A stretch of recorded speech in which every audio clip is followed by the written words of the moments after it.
hati-hati kamu dengan doa orang yang dizalimi, kerana doa orang yang dizalimi tidak mempunyai hijab dengan Allah Subhanahu wa taala.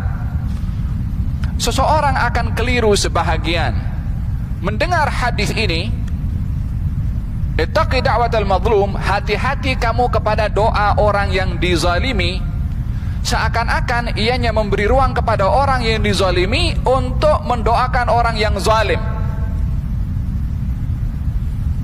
sehingga orang yang dizalimi lebih melihat kepada ruang ini sehingga mudah untuk mendoakan kehancuran kepada orang yang zalim.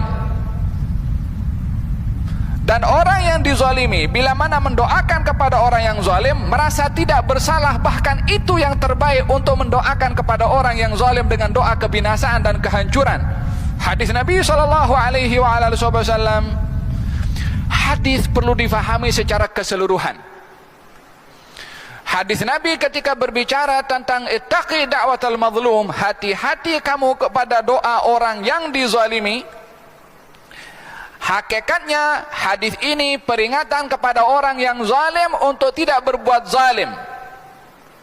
Disebabkan oleh kerana orang yang dizalimi itu tidak semuanya mampu mengawal diri memaafkan kepada orang yang zalim, sehingga mungkin sebahagian daripada mereka tergelincir karena emosi mendoakan kehancuran kepada orang yang zalim, sehingga orang yang zalim dibinasakan oleh Allah Subhanahu wa taala.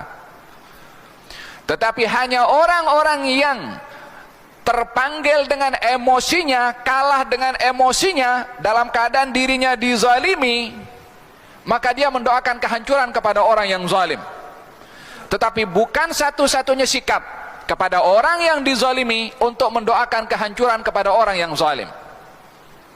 Bukan satu-satunya sikap, bukan satu-satunya balasan membalas kepada orang yang zalim dengan doa kehancuran dengan dalil wattaqi da'watal mazlum, hati-hati dengan doa orang yang dizalimi. Kalau sikap kepada orang yang zalim itu dengan doa kehancuran, buat apa ada sifat maaf? Buat apa ada hadis Nabi SAW, unsur akhaka zaliman aw mazluman, tolonglah saudara kamu yang zalim atau yang dizalimi. Nabi menyebutkan unsur tolong.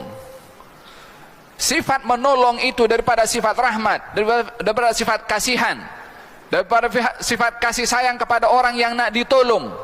Macam mana kita nak mengasihi menyayangi kepada orang yang zalim? Kepada kita pun pula zalimnya.